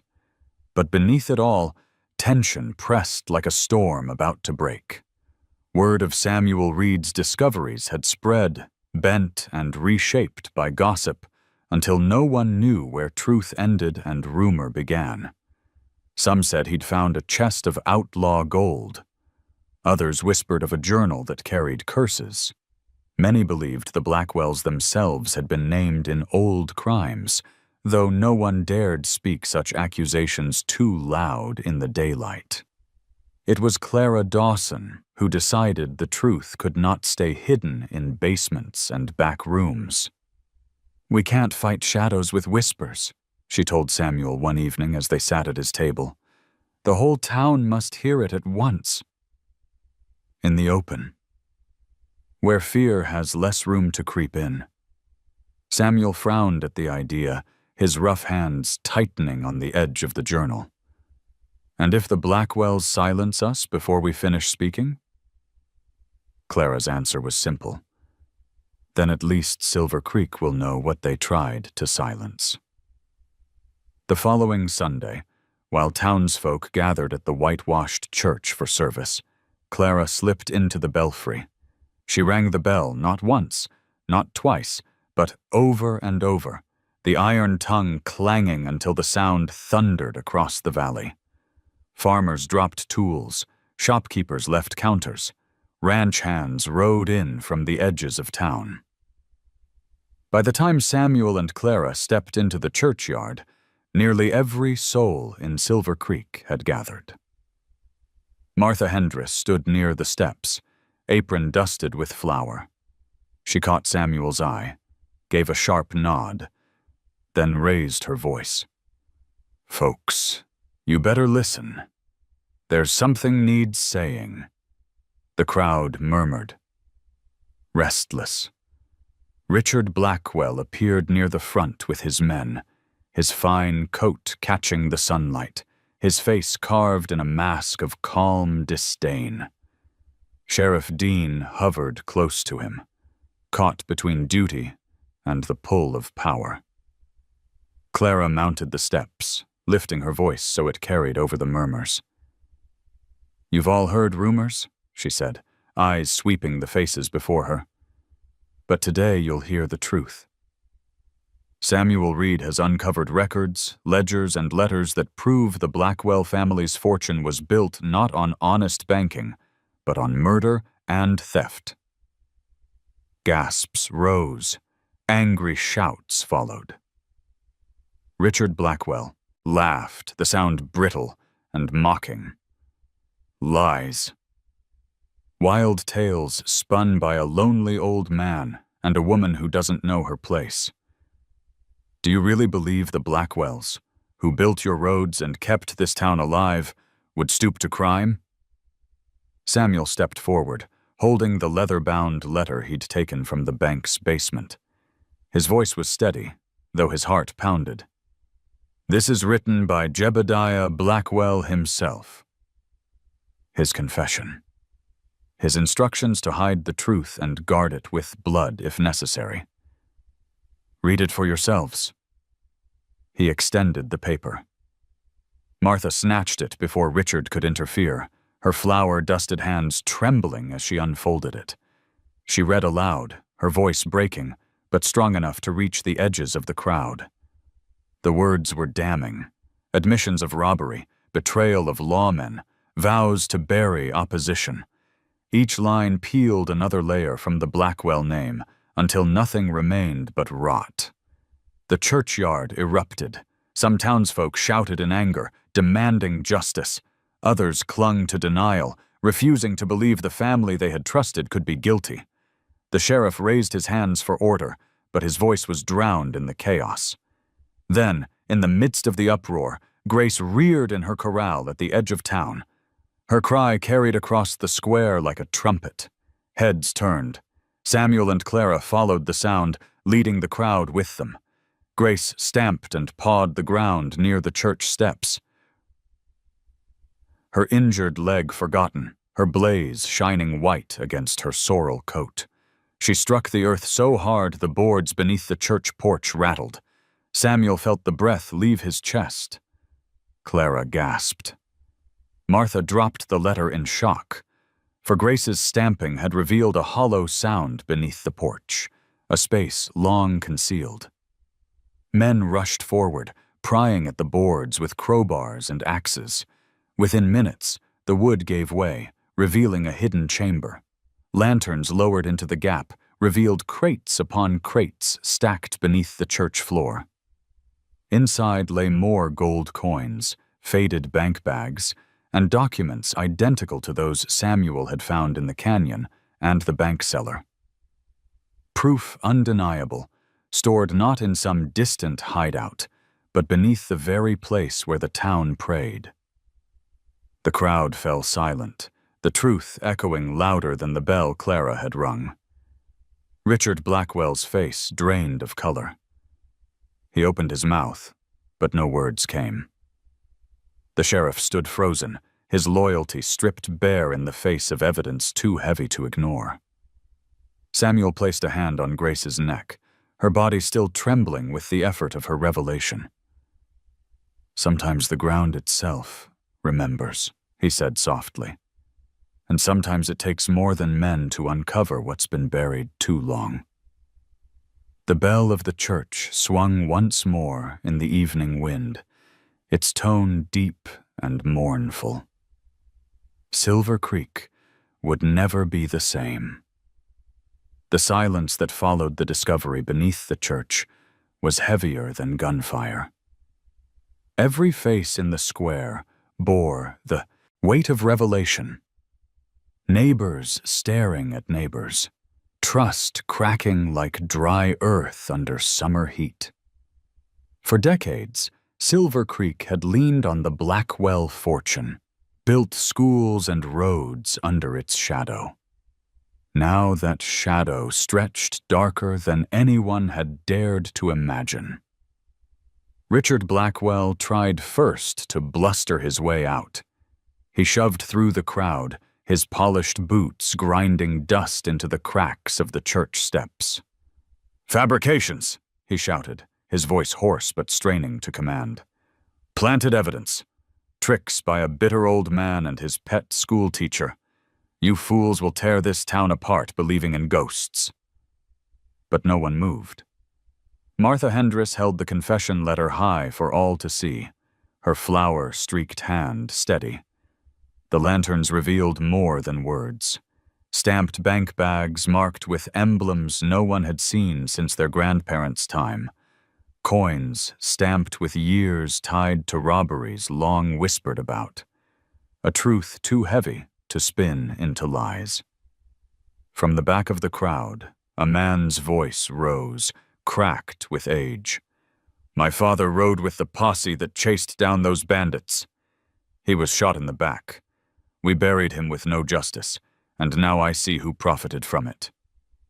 His words cut like a blade. Murmurs spread, anger bubbling into shouts. The sheriff raised his hands, but his face betrayed his turmoil. His family owed its farm to Blackwell loans. His children were fed with wages Blackwell men paid.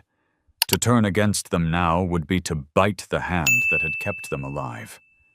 Yet the evidence lay before him, undeniable. Richard's hired men, sensing the swell of fury, closed ranks around him, hands on their pistols. The crowd recoiled, some grabbing their children, others standing taller in defiance.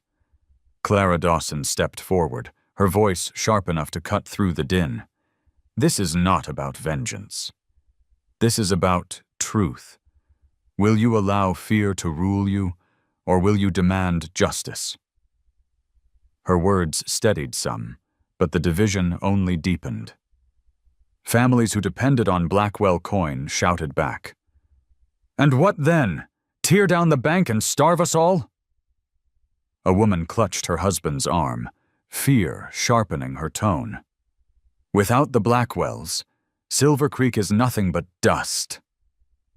The crowd fractured into shouting factions, and in that moment Samuel Reed saw how fragile a town could be when truth pressed too hard against its walls. He felt the journal heavy in his coat pocket, the ledger pages burning like coals. These were not mere records. They were matches waiting to set the whole valley ablaze. Then Grace screamed. Her cry split the uproar, shrill and raw, louder than the bell Clara had rung earlier. Every head turned. The mare stood wild-eyed at the edge of the square, mane whipping, her injured leg trembling but unbowed. She reared high, striking the sky, and when her hooves struck earth again, the sound echoed like thunder. For an instant, the town froze. In the hush that followed, an old rancher near the front spoke, voice low but carrying.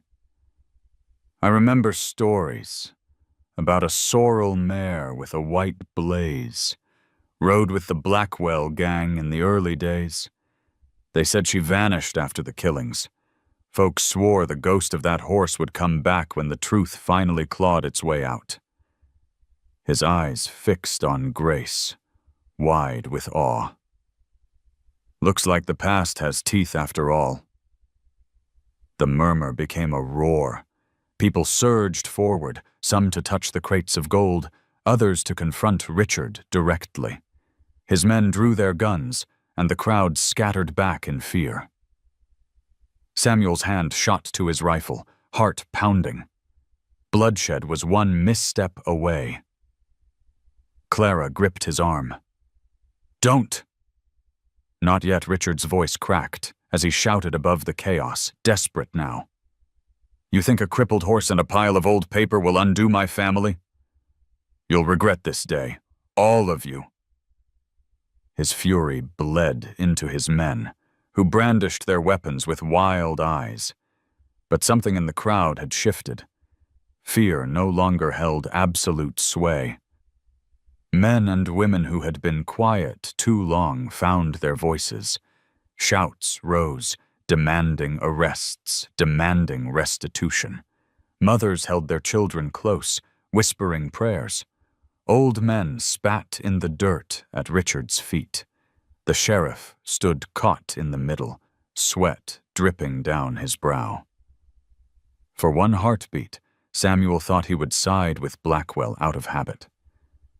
But then the lawman's gaze dropped to the crates beneath the church, to the confession letter still held high in Martha's hand, to the faces of townsfolk he had sworn to protect. Slowly, deliberately, he placed his hand on his revolver, not to draw, but to rest it on the grip as a sign of choice. The crowd fell silent again, waiting. The air itself seemed brittle, ready to shatter. And then, as if on cue, Grace stepped forward into the center of the square. She limped, but held her head high, eyes burning with a strange clarity. She stood between Samuel and Richard, between the people and the guns, and stamped once on the earth. The sound reverberated like a gavel. The shattering moment had come. The town of Silver Creek would never return to what it had been, and every soul present knew it. The town square still trembled with the echoes of Grace's stamping hooves when the shouting finally collapsed into a tense, brittle silence. Faces flushed with anger, others drained pale with fear. All turned toward Richard Blackwell, whose name had carried weight for generations and now hung poisoned in the air. The crates beneath the church porch lay open, their contents undeniable, their gold and ledgers glittering like accusations under the lantern light. Richard's men stood with pistols half raised, sweat shining on their brows, but none dared fire first. For a moment the stalemate balanced on a knife's edge, Silver Creek suspended between history and reckoning. Then Sheriff Dean drew his revolver with slow precision and pointed it, not at Samuel, not at the crowd, but squarely at Richard Blackwell. "Put your guns down," he ordered, his voice loud enough to cut through the heavy quiet. "This town deserves the truth, and I won't see it silenced tonight." The crowd gasped. The sheriff had been seen for years as pliable, a man too willing to bend under Blackwell power. Now he stood like a pillar, choosing a side with his weapon. Richard's eyes widened, his voice trembling with fury. "You dare betray me, Dean? After all my family's done for you? Done for me?" The sheriff's voice cracked with something close to grief. "Your family chained us in debt, took land from men better than you'll ever be, and bled this town dry. Tonight it ends." Richard lunged, his hand flashing toward his coat, but Samuel was faster. His rifle barked once, the bullet striking the ground inches from Richard's boot, throwing up a spray of dust. The message was clear. One more move, and the next shot would not miss. The crowd surged then, voices rising like a tide. Some shouted for Richard's arrest. Others wept openly, as if decades of silence had finally burst. Martha Hendris stepped forward, holding the confession letter high, her flower-streaked hand glowing pale in the lantern light. "You built your empire on the backs of widows and children," she cried. "You robbed this town of fathers, of sons." "That's the only legacy you own." Richard's men faltered, eyes darting between the furious crowd and the sheriff's steady aim. One by one, they lowered their guns, shame carved into their faces. Richard, abandoned, staggered back against the church wall, his fine coat streaked with dust. And in the chaos, Grace let out a sound that silenced all once more. It was not the sharp cry of a startled horse, but a deep, trembling groan. She swayed where she stood, her legs buckling. Samuel's chest seized. He dropped the rifle and rushed to her side as she sank to her knees in the dust. "No," Samuel whispered, his hands cradling her head. "Not now. Not after all this." Her eyes, dark and endless, found his. She breathed hard, each exhale rattling through her thin frame. The crowd parted, their fury dissolving into collective awe and sorrow. Clara knelt beside them, her hand on Grace's neck. "She's carried the weight too long, Sam." Maybe this was her last gift. Samuel pressed his forehead against the mare's blaze, tears streaking the dust on his cheeks. "You brought me the truth. You brought it to all of us." His voice cracked. "Rest, girl. Rest." Grace exhaled one final time, a sound like wind slipping out of a canyon, and then her body stilled. The silence that followed was sacred. For years, the town had lived under the hush of buried crimes, but now this silence was different. It was reverence. It was grief. It was release. Samuel rose slowly, his hands stained with dust and tears. He turned to face the crowd. "She gave her life to carry us here, to show us what we refuse to see. Now, it's on us to decide what we'll do with the truth." Richard Blackwell tried to speak, but the sheriff's hand clamped his shoulder, steel and authority in the grip. "You'll answer for this," Dean said flatly. "Every last word in that journal, every coin in those crates." He marched Richard forward, the once proud man stumbling as jeers and curses followed him. The townsfolk gathered around Grace's still body, some kneeling to touch her, others weeping openly. Children clutched their mother's skirts, their wide eyes reflecting lantern light. Samuel stood apart, heart broken but unbowed, knowing the price of truth had been exacted in flesh and spirit. Clara touched his arm gently. "She won't be forgotten." "No," Samuel murmured. "She's part of this town now. As much as the dust, as much as the river. Her name will live longer than theirs ever did." The bell of the church tolled once in the distance, swung by unseen hands. Its sound was low, mournful, but not hopeless. It was the sound of an ending, and the fragile beginning that followed. The truth had been freed, but freedom always came at a cost. The days that followed moved like a slow river through Silver Creek, carrying away what once was and leaving behind a town forever changed. Richard Blackwell sat in the county jail under armed guard, stripped of his swagger, his name now whispered not with reverence, but with contempt. The sheriff rode to Santa Fe with the confession letter, the ledgers, and crates of stolen gold, determined that the law outside the valley would weigh the Blackwell crimes. For the first time in living memory, the family's grip on the town loosened. But Silver Creek did not celebrate with fireworks or parades. Instead, it grieved. At the edge of town, on a sunburnt hill where cottonwoods bent in the wind, Samuel Reed and Clara Dawson oversaw a simple burial.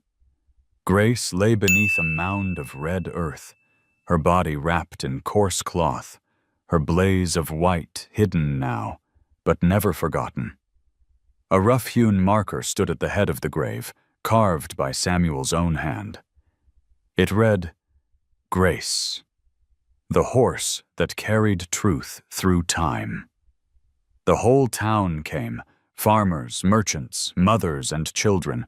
People who had shouted at one another days before now stood shoulder to shoulder. Some wept openly, others bowed their heads in silence. Even those who had once defended the Blackwells found themselves moved to pay respect. They understood, perhaps dimly, that the horse had been more than an animal.